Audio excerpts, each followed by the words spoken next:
धाराशिव जिल्ह्यामध्ये भूम, परांडा आणि वाशी तालुक्यामध्ये पावसाळ्याच्या दिवसामध्ये झालेल्या अतिवृष्टीनंतर शेतकरी रेशीम उद्योगाकडे वळला आहे आणि रेशीम उद्योगातून आर्थिक उन्नती साधण्याचा प्रयत्न कुठेतरी शेतकरी करतायत.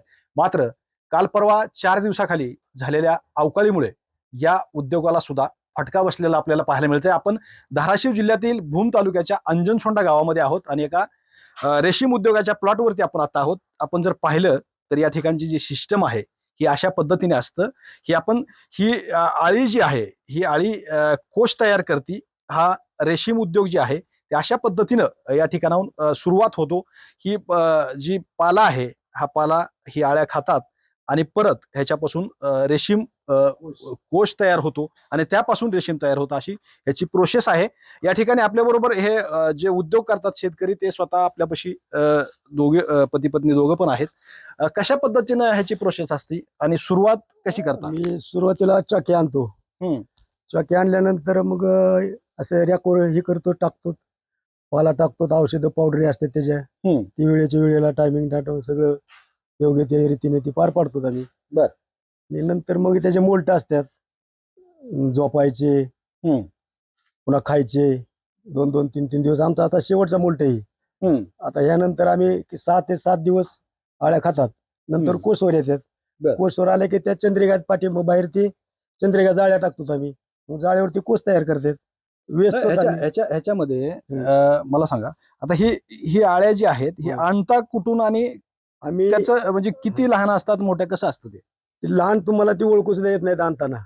आम्ही त्या आपण भाकरी कशा गुंडाळतो पेपर मध्ये, बर, त्या पद्धतीत आम्ही कॅरेट मध्ये आणतो. त्या क्या अच्छा, एक कॅरेट मध्ये आणलेला माल आम्ही उद्याच्याला गोण्या घेऊन जातो. बर, म्हणजे इतका माल आहे तो. आणि एवढ्या लहान असतात, लय लहान असतात त्या. आणि ह्या जी आळ्या आहेत ह्या दोन्ही रॅकवरच्या ह्याची संख्या किती असेल अंदाजे?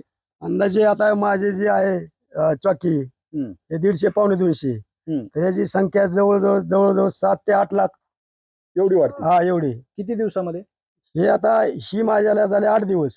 बर. अजून एक 8 दिवस लागते, 8 ते 10 दिवस लागते कोस तयार व्हायला. बर. 22-24 दिवसाचा कालावधी लागतो याला कोस तयार करण्यासाठी. आणि वातावरण टेम्परेचर मेंटेन करावं लागतंय. बरं, आता ही अवकाळी जी पाऊस झालाय त्या पावसामुळं काय नुकसान झालं तुमचं? गारपीट झाली?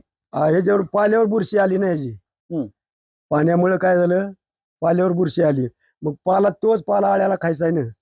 मग आळ्यावर रोग येतो ना त्याचा. मग परिणाम रेशीमवर होतो आणि उत्पन्नाला तर फटका आमच्या 100% बसतो ना. आणि मार्केट कुठं तुम्ही? मार्केट आम्ही बीड आणि रामनगर, आम्ही या 2 ठिकाणी जातो कायम. बर. एकंदरीत जर पाहिलं आपण तर या ठिकाणी बघा, ही रॅक जी लावलेत, इकडे दाखवा, ही रॅक जी लावलेत, ह्या आळ्या जी आहेत ह्या जवळजवळ 8 लाख म्हणले. 8 लाखाच्या आसपास ह्या आळ्याची संख्या आहे. आणि ह्या माध्यमातून ही सगळी रेशीम उद्योगाची प्रोसेस जी आहे ते चालते. त्यांच्या पत्नी सुद्धा आपल्या बरोबर आहेत या ठिकाणी. तुम्ही काय करता नेमकं, म्हणजे सकाळी सुरुवातीपासून संध्याकाळपर्यंत ह्याला काय काय करायला लागतं? पाला काढणे, खायला टाकणे. हा, दिवसभर दिवसभर चालू राहतं. दिवसभर चालूच राहतात. आता इथून पुढे जास्त खायला लागले नंतर सारखंच टाकावं लागतं. बरं. आणि मला सांगा, आपण सोयाबीन वगैरे उत्पन्न घेत होतो त्याच्यापेक्षा ही परवडतं का? हे चांगलंय.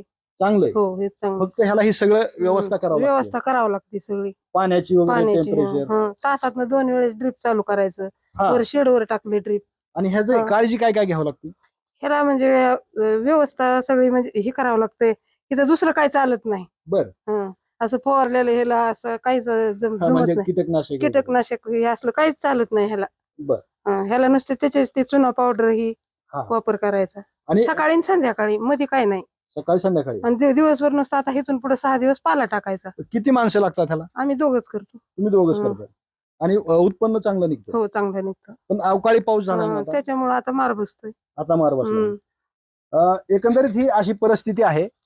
अवकाळी पावसाचा फटका जी आहे ती या रेशीम उद्योगाला सुद्धा बसलेला आपल्याला पाहायला मिळतोय. मात्र शेतकरी हे उद्योजक जे आहेत ही मागणी करतायत की आम्हाला कुठंतरी विमा कवच असेल किंवा प्रशासनाने वेळोवेळी या ठिकाणी येऊन मार्गदर्शन करणं हे परंतु तितकंच गरजेचं आहे. आणि प्रशासनाने आमच्याकडे लक्ष द्यावा अशी मागणी शेतकरी करतायत. श्रीराम क्षीरसागर, TV9 मराठी, धाराशिव, भूम.